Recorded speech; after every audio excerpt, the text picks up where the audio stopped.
Pienācis laiks 3. mēneša izvērtējumam, un šajā mēnesī es pārdevu Teslu un Coca-Cola. Paga, bet kāpēc tad tu pārdevi, ja tu viņus tikko iegādājies? Atbildi klausies šajā video.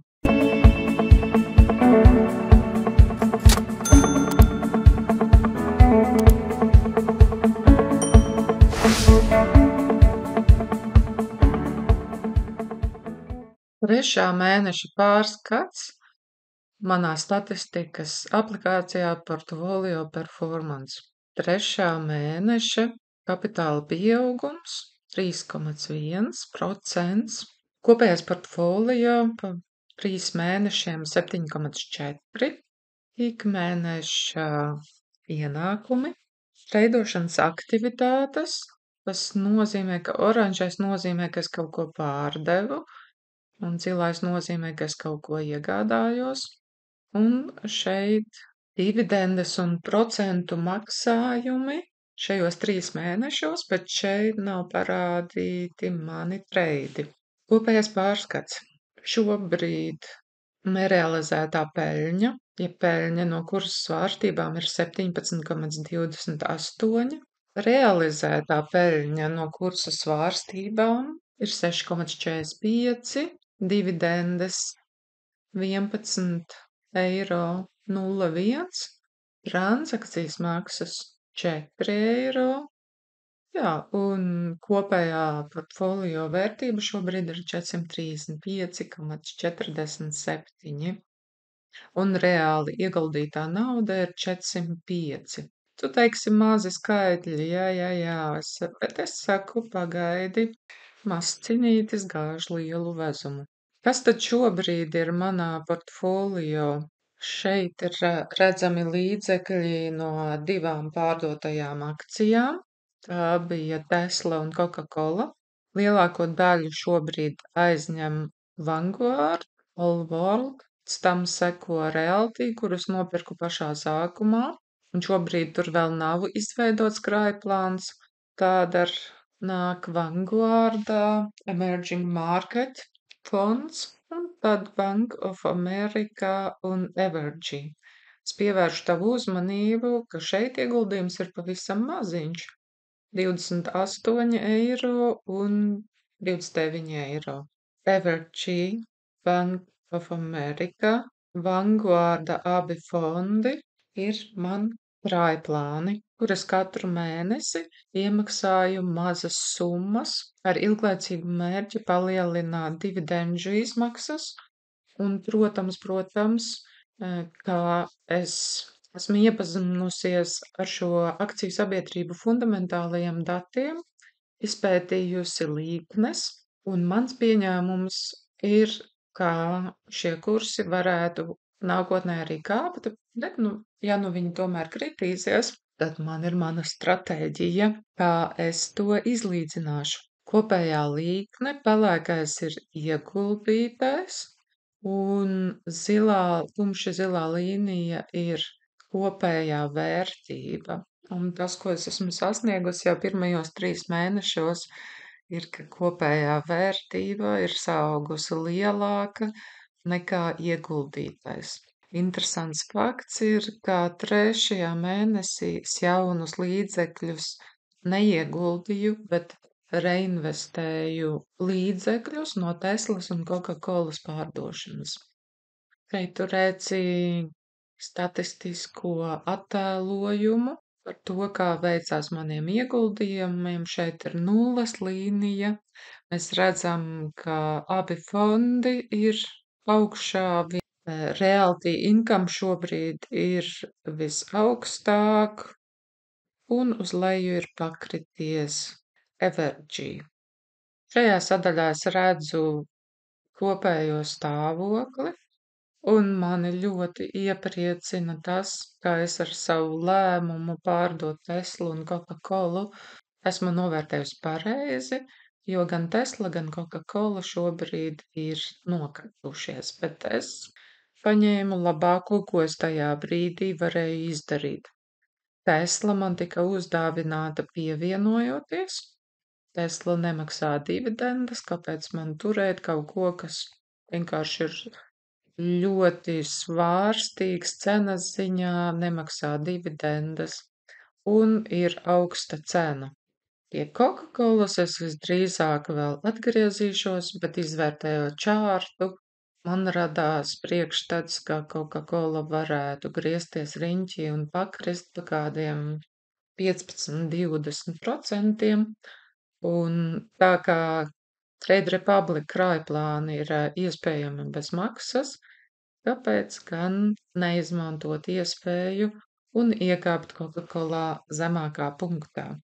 Šeit tu redzi visas izmaksas, kas notikušas oktobra laikā, gan transakcijas maksas, gan ienākošie līdzekļi. Šeit sākās jau pirmās dividendes, realty income, un no Trade Republic 2 eiro centi par to, ka depo stāvēja mazlietiņās nauda, jo Trade Republic maksā 4% gadā par naudu, kas stāv depo. Un decembris mani patiešām iepriecināja, jo no kolas pārdošanas es saņēmu 4,94, tātad tā ir realizētā kursa svārstība, un realty income atkal 40 eiro centi. No Teslas es ieguvu 23 eiro centus, Trade Republic samaksāja procentus par naudas atlikumu, kas stāvēja kontā 24 eiro centus, Vanguards samaksāja dividendēs 38 un no Emerging Markets 14 eiro centus. Un kopējā summa ir 6,33. Un pēdējā sadaļā tu redzi peļņu no maniem 2 treidiem. Kopumā es ar šiem 3 mēnešiem esmu ļoti apmierināta. Man ir plančiks, ko es darīšu nākamajos mēnešos. Un tagad es labprāt kopā ar tevi paskatītos uz Teslas un Coca-Colas līknēm. Kāpēc tad es tās pārdevu? Šeit tu redzi Coca-Colas līkni nedēļas sveces griezumā, kas nozīmē, ka viena svece ir vesela nedēļa, jeb cenas svārstība nedēļas griezumā. Un pie Coca-Colas es atklāju to, ka kurs virzās pa tā saucamo tuneli. Rādīšu tev.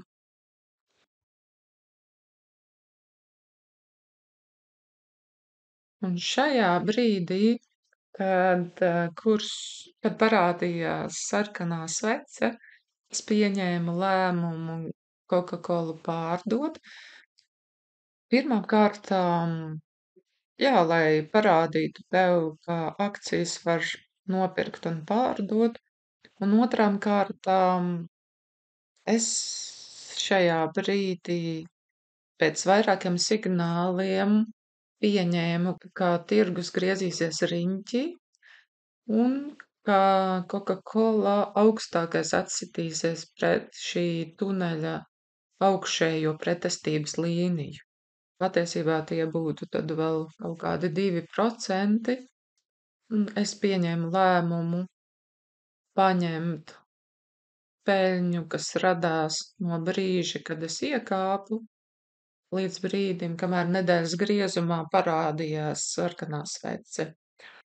Un ko tad darīja Tesla? Mēs redzam, ka Tesla ir ļoti volatīla. Tas nozīmē, ka kurs ļoti lēkā un akcija ir dārga. Es pati īpaši neticu elektroauto zaļumam, ilglaicībai un ekonomiskajam aspektam. Šī nav manis iegādāta akcija, kā jau es teicu, tā bija uzdāvināta akcija, un es vienkārši gaidīju brīdi, kad es viņu varētu pārdot. Es akciju saņēmu šajā laika posmā un sagaidīju nedēļas griezumā sarkano sveci un Teslu pārdevu. Tā kā šī uzdāvinātā daļa bija ļoti maziņa, 8 eiro, tad attiecīgi arī procentuālais pieaugums uz šādu summu nekas īpaši nav. Bet atkal es tev varēju parādīt, kā pirkt un pārdot akcijas.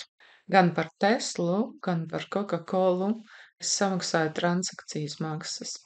Krāju plānā es katru mēnesi, vienreiz mēnesī varu iemaksāt bez maksas, bet tiklīdz kā es gribu šīs akcijas pārdot vai daļu no šīm akcijām pārdot, tā man ir jāmaksā transakcijas maksas.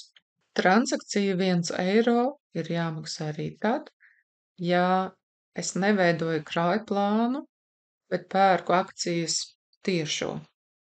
Es domāju, ka šajā kontā, ja nu vien nebūs kaut kāda milzīga iespēja, es vairs akcijas pat tiešo nepirkšu, bet uzkrājums veidošu tikai savos krājplānos. Akciju tirgos mēdz teikt, ka 6 līdz 8% gadā kapitāla pieaugums ir ļoti labs rezultāts. Es praktiski 2 mēnešu laikā esmu sasniegusi jau 7,4% pieaugumu. Finansu eksperti mēdz teikt, ka tas, kas ir vairāk kā 10% gadā, ir apmāns un krāpšana. Mans mērķis ir tev parādīt, ka 15% gadā ar noteiktu stratēģiju, ar maziem līdzekļiem ieguldījumu ir pavisam easy peasy. Viss notiek tavā acu priekšā, bet tas izskatās vienkāršāk nekā tas ir. Lai šādas lietas darītu publiski, es vairākus gadus mācījos pie labākajiem no labākajiem. Nekas nenotiekās vienkārši tāpatās. Un man priekš tevis ir priekšlikums. Ja tu vēlēsi iemācīties spēles noteikumus spēles veidā, nevis dedzināt naudu biržā uz dullo, kaut ko izmēģinot, kaut ko saprotot, kaut ko nesaprotot, bet izmēģināt kā spēli vienkārši demo kontā, veselu gadu trenējoties, apgūstot stratēģijas un iegūstot to vieglumu, ar kādu ar akciju tirgus instrumentiem rīkojos es, tad meklē šajā kanālā informāciju, kā tu vari pievienoties gada pavadībai. Ja tu jau veiksmīgi investē akciju tirgos, kādi ir tavi rezultāti? Padalies. Citādāk, es, protams, novēlu tev, lai tavs portfolio vienmēr ir plusā.